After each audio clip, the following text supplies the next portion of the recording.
Yes, again, good afternoon. I'm Jen from Amazon Serie.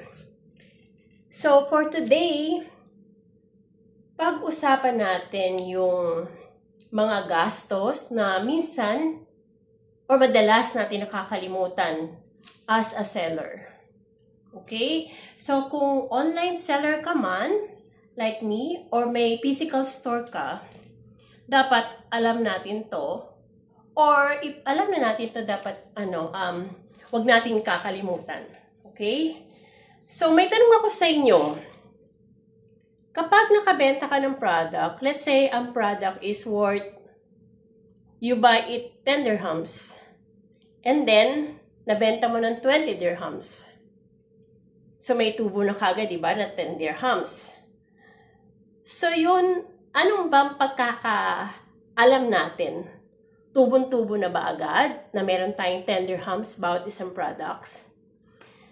Maraming bagong seller ang sasagot, oo naman. Nabenta ko na eh. So may tubo na akong 10 dirhams. Pero real talk, hindi lahat ng benta ay tubo. At ito ang isa sa pinakamalaking pagkakamali ng maraming negosyante. Kasi ang nakikita lang nila, presyo ng benta. Pero hindi nila nakikita lahat ng gastos sa likod ng negosyo. So today, pag-usapan natin ang mga expenses na dapat mong isama sa computation mo, online seller ka man o may physical store. Ang pinakamalaking pagkakamali ng mga seller is, yun nga, ang pagkakompute nila palagi is bumili ako ng product, 10 dirhams, binenta ko 20, so may kita na akong 10 dirhams bawat isa. Simple, di ba? Pero hindi. Dahil may mga hidden costs na nakakalimutan nating idagdag. At kapag hindi mo sila isinama, akala mo kumikita ka. Pero sa totoo lang, minsan break even ka lang o minsan lugi pa. Because me also as a seller, ganyan din ang isip ko. Okay? Though, alam ko na maraming mga binabayaran behind the scenes, sometimes nakakalimutan kong ilista or i-calculate yon. So, let's talk about online seller expenses. So, kung online seller ka, ito yung mga gastos na dapat mong isama sa costing. Halimbawa, unang-una, product cost. So, unang-una yan, syempre, di ba? Magkano ang bili mo sa produkto? Ito ang pinaka-basic. Pero, dito lang madalas nagtatampos ang computation ng iba. Magkano ang produkto? Magkano binibenta? Like, for example, 10, 20, binibenta 10 ang puhunan, so may 10 dirham, yun ang tubo, which is wrong. Okay? So, pero dito lang madalas tatapos yung computation palagi. So, ano pa ba? Shipping from supplier. Kung umorder ka sa supplier, may shipping cost yan. Whether local supplier man yan or overseas. Like for example, me, when I'm ordering in China, so may shipping fee yan. So, see, pag sa China ka, and then nandito ako sa UAE, may shipping fee. Then, may possibility ng custom charge. Then, may taxes, may documentation fees. So, kailangan natin kasama yan sa costing. Ngayon naman, kung local, ka lang naman, sa local lang tayo bumibili ng mga paninda natin. Like for example, me, I'm buying sometimes sa, let's say, Abu Dhabi. Kumukuha ko din ng mga products. So, syempre, shipping fee din ang cost nun. Kung magkano from Abu Dhabi to Dubai, magkano yung cost nun. So, dapat ililista rin natin yan kasi kasama yan sa costing. Then, ano pa ba? Packaging materials. Okay? So, importante rin yan. As an online seller, dapat palagi kang meron kang bag, shopping bag or plastic bag. Then, may packaging tape ka or may bubble wrap.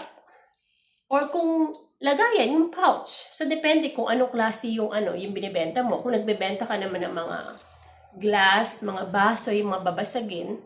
So, dapat meron ka din doon pang wrap. Let's say yung parang, what do you call this one? No, let's say yung parang newspaper or magazine.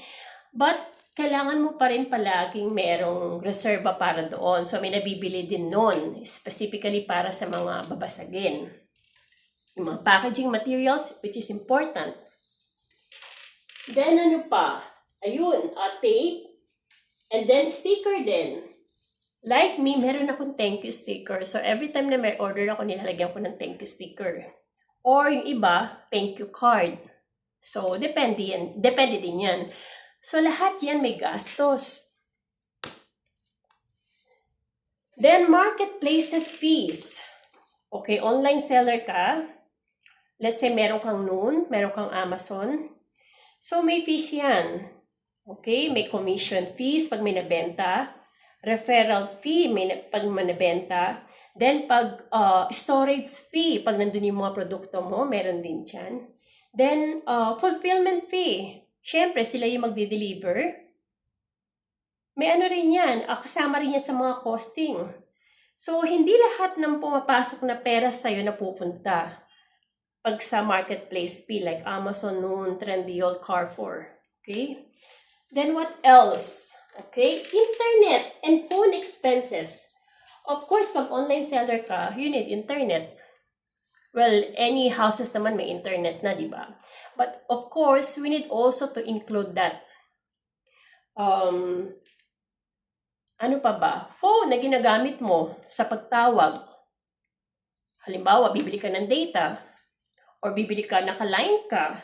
Siyempre, kasama rin din yan sa costing mo, di ba? Then, ano pa ba? Ano pa pang may expenses? Yung orders mo. Ngayon, kung mag-aano ka ng marketing, okay? Kung gusto mong ma-boost yung product mo para mag-appear, let's say sa Facebook, gagamit ka ng marketing or sa Amazon or sa any platform na marketplace, gagamit ka rin ng marketing doon. So, additional payment din yun. So, kailangan din yung i-take note. Part kasi yan ng mga negosyo. Diba? Yung pag-boost ng sale, kailangan ng SEO, kailangan mong siyempre, pag marketing, nandun yung mga promotions or anything. So, kailangan din yun. May bayad din yun. So, you need to write it down, note it down, everything. So, ano pa ba? Transportation. O, let's say, kung bumibili ako ng stocks, kailangan kong makita in person yung stocks. So, kailangan kong bumiyahe. Let's say, pupunta ako ng Abu Dhabi. I'm not satisfied na through picture lang na sinasend mo sa akin. Siyempre, gusto ko rin makita kung how's the product is. So, kailangan kong bumiyahe doon. So, magkano yung cost nun? Diba? Siyempre, cost nun kung may sasakyan ka, lalagay ka ng petrol, ng gas, diba?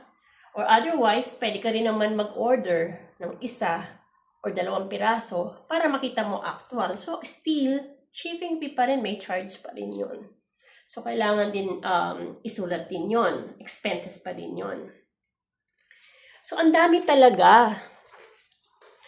So, minsan talaga nakakalimutan natin yun. Ang iniisip lang natin, let's say, 20 dirham, nabenta mo, 10 dirhams, nakabenta ka ng 10, so meron kang 100 dirhams na profit, na tubo.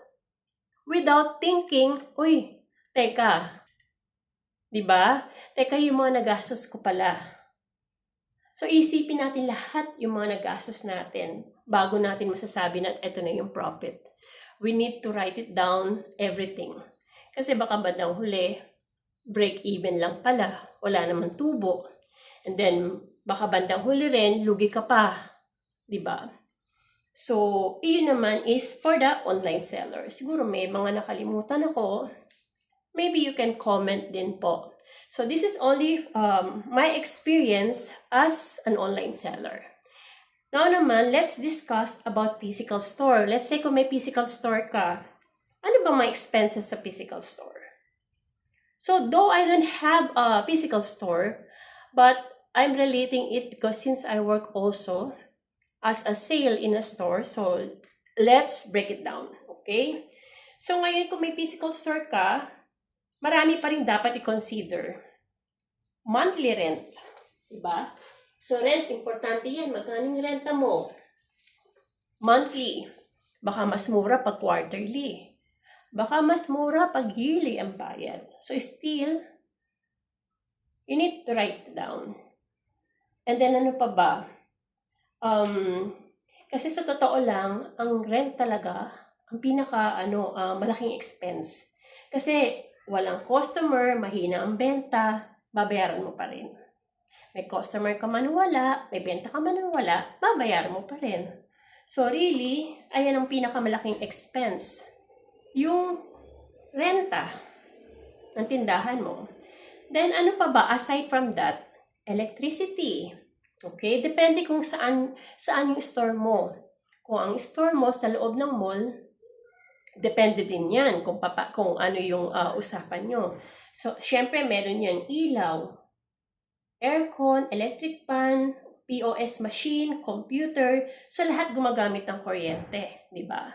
So, it depends kung ano yung usapan nyo between your store and kung saan kayo nakarenta. Nasa mall ba kayo? Or baka nasa, tindahan nyo, as in tindahan nyo din. So, dapat nakalista rin yan. Kung may sarili kayong store at sa inyo naman yung tindahan na yun, dapat nakalista rin din yan. Okay? Water bill. Yes, may tindahan ka, may comfort room, may pantry, may paglilinis, so may tubig na ginagamit. Okay? Let's say, may tindahan ka, syempre, kailangan mo ng water. Diba? So, may tubig ka doon. You need to also take it note. Let's say, pantry. Nagbibigay ka rin ng coffee, nagbibigay ka rin ng milk doon. Diba? Kung may employee ka, syempre, diba? So, it depends na rin kung ano ba ang nyo. Ano ba ang kaya nyong maibigay? What else once you have physical store? Employee salary. Kung may staff ka, may sahod yan. So, depende. Either na kukuha ka ng tao para magbenta para sa'yo, syempre babayaran mo yan. Either monthly, na babayaran mo, kinukuha mo yung tao, or daily lang siya. So, still, you need to pay. Kailangan mo pa rin siyang kailangan mo pa rin siya ilista. Payment pa rin kasi yan. Part pa rin ng operating expenses mo. Then, employee benefits. Okay, kung may sarili kang store, syempre, bibigyan mo sila ng salary. Then, depende rin na rin sa salary kung may included na ba doon yung transportation allowance, overtime, incentives, benefits. So, dapat kasama din yan sa budget mo. So, nasa inyo yan. Kasi, kung may sarili kayong tindahan, you need also to think also yung benefits ng taong kinuha mo. Diba? So, pag may kinuha ka naman tao na, halimbawa lang, parang for the meantime lang, of course, depende yun sa usapan kasi. Pwedeng kuhanin mo lang ng arawan. Pag kinuha mo ng arawan, ano bang usapan? How about the transportation? Papunta nila? Babayaran mo ba or sila? How about yung inumin nila, pagkain nila? Paano ba usapan? Magkano ba bibigay mo for that day? For 8 hours? Of more than 8 hours, magkano ba? So yan, nagbe-breakdown yan. Ngayon naman, kung meron ka naman talagang monthly, so yun, salary nila, let's say, ang monthly salary nila is 5,000 pesos. Okay? Let's say 4 pesos, 5,000 pesos. Included na ba dun yung transportation allowance? May benefits ba silang makukuha? Let's say yung SSS or Pag-ibig or whatsoever. So, kasama yan sa budget. Okay? Then, food pantry, like what I said. Diba? Siyempre may tindahan ka, meron kang employee. Ano ba kasama ba sa pantry? Yung water? Complimentary ba yan? Magko-complement ka din ba ng mga coffee, sugar para sa empleyado mo? May snacks ba? Magbibigay ka ba ng tea? So, expenses pa rin yan. You need to write it down kung magkano yung expenses na ibibigay mo sa employee mo or sa tao mo. Then, ano pa ba? Tissue, sanitizer, cleaning materials. Kasama din yan sa expense. Siyempre, pag may tissue, dapat sulat pa rin yan. Kahit na isang box lang or $5 in a month, you need to write it down. Sanitizer, kasama pa din yan. Ilan ang sanitizer ang na-consume nyo in a month?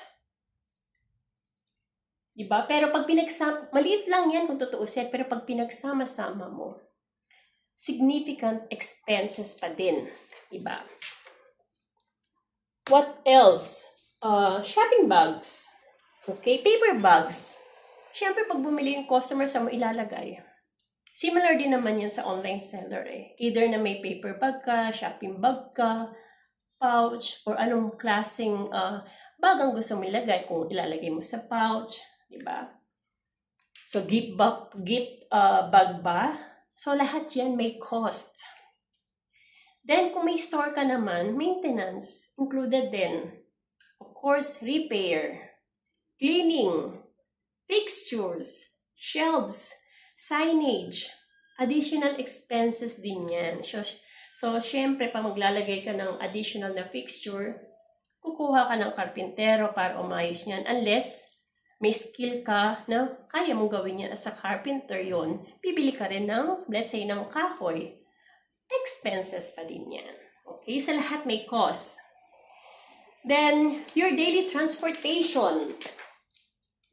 Ngayon, let's say kung ang tindahan mo, nasa isang kanto, nasa kabila. Gaano ba kalayo yun? Baka pwede na lang lakarin. Pero yung iba, halimbawa ang bahay nila, let's say here, ang bahay nila is in Dubai, and then, ang tindahan nila is in Sharjah. So, you need to pay for example, magta-taxi ka ba? Magbabas ka? Magme-metro ka? Magbabayad ka. Again, kailangan mo pa rin isulat yan. Imagine if it's everyday, di ba? I-take note pa din yan. Ngayon, kung may sasakyan ka naman, halimbawa salik. Kung makakaiwas ka, much better. Pero kung hindi ka makakaiwas, so you need to pass or still there. So, may toll free. Gasolina, parking. Ano ba yung parking ba doon is free?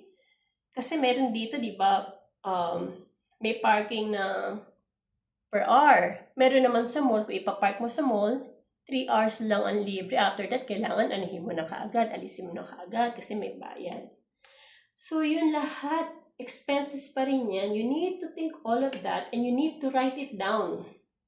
Para masasabi mo na, uy, may tubo ako. May tubo akong 10 piso. Diba? Kasi, isa din yan sa mali ko. So, I'm sharing that to you also. So, ano pa ba? Bakit ba importante yun? Bakit importanteng malaman lahat? Bakit importanteng isulat lahat yung mga expenses? So, ito kasi yung dahilan kung bakit maraming negosyo ang nalulugi. Hindi dahil walang benta. May benta. Diba? May benta, maraming benta. Pero mali ang computation. Akala nila may tubo, may profit. Pero hindi nila naisama lahat ng expenses. Mas mahal pa yung expenses kesa sa tubo. So remember, ang sales is not a profit. Revenue is not an income. At ang tunay negosyo, marunong magbilang ng bawat gastos. Totoo yan.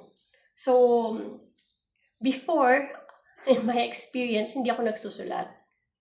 Mayroon pa nga akong natatapon na resibo, and then, at the end of the day, naisip ko, oh my God, lalo na pag nagpapas kami, kasi every 6 months, we need to submit, no, yung mga invoices namin para dito sa tax. Kailangan namin mag-submit, mag-file. So, ang daming missing na invoice, hindi magtali, so importante yon. Importante din yon, halimbawa, let's say, nasa Pinas ka, nagtitinda ka, or nasa ibang bansa ka, importante din kasi yun na nakasulat lahat kung ano yung expenses. And then, dun mo palang malalaman kung tumubo ba, or baka break-even lang, or baka lugi pa. Diba? Lugi ka na, napagod pa. Well, anyway, kung sakali man na nag-break-even lang, at least natututo tayo. And then the next time, pag natuto na tayo, we need to improve. Kung magkamali man tayo uli, siguro yung less na lang. Pero as much as possible, kailangan nating matuto. Okay? Because hindi ko naman sinasabing expert ako. Pero, I'm learning and I'm still continuing to improve myself para matuto sa business na to. Then, sa lahat ng mga nakikinig sa akin, kung merong man akong nakalimutan, pwede nyo naman i-comment ako kasi this is my experience and then we both learn. The same time then, kung sakasakali rin meron ka experience, you can also share to us. Okay? So, whether online seller ka or may physical store ka, dapat alam mo kung saan napupunta ang pera mo. Kasi kapag alam mo ang tunay mong expenses, tama yung pricing mo, mas tama ang desisyon natin. At mas malaki ang chance nating kumita. Okay?